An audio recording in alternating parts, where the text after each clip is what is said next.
चार रानियों वाला राजा। एक बार एक रईस राजा था जिसकी चार रानियां थीं। वो अपनी चौथी रानी को सबसे ज़्यादा प्यार करता था।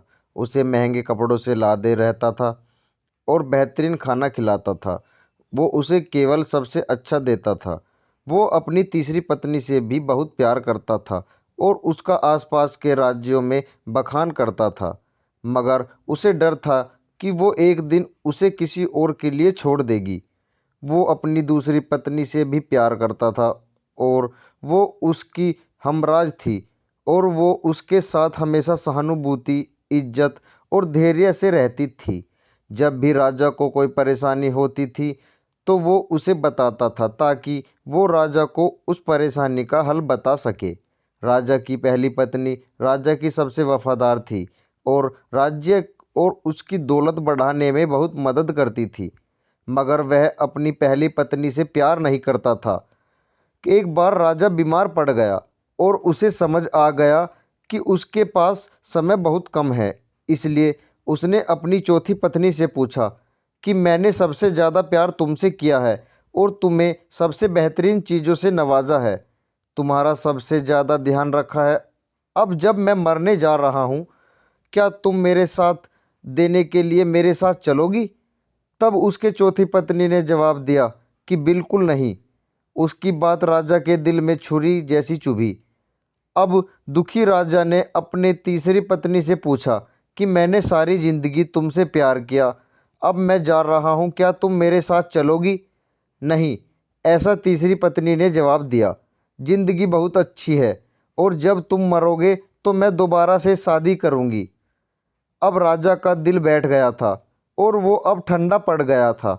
फिर उसने अपनी दूसरी पत्नी से पूछा, मैंने हमेशा ज़रूरत के वक्त तुमसे मदद मांगी और तुमने भी हमेशा मेरा साथ भी दिया, लेकिन अब जब मैं मरूंगा क्या तुम मेरा साथ देने में मेरे साथ आओगी? माफ़ करना, इस बार मैं तुम्हारी मदद नहीं कर सकती। दूसरी पत्नी ने जवाब दिया, ज़्यादा से ज़्यादा मैं तुम्हें तुम्हारी कब्र तक छोड़ सकती हूँ।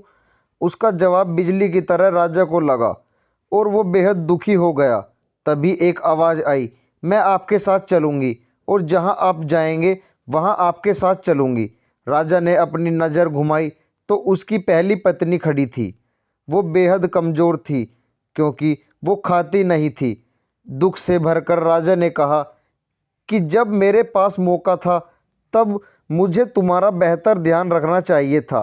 दोस्तों, इस कहानी से हमें यह सीखने को मिलता है कि हमारी चौथी पत्नी हमारा शरीर है। हम चाहे इसे सजाने धजाने में कितना भी दिल लगाएं, मृत्यु के समय ये हमें छोड़ जाएगा।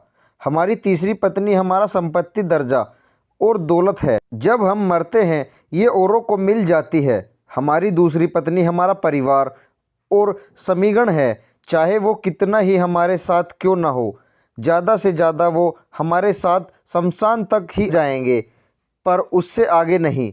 हमारी पहली पत्नी हमारी आत्मा है जो अक्सर दौलत, ताकत और अहंकार के शलयबद्ध हो जाती है, मगर हमारी आत्मा ही एक ऐसी है जो जहां हम जाएंगे वहां तक जाएगी। इसलिए इसे उपजाएं, ताकतवर बनाएं और इसका आज से ही ध्यान रखें।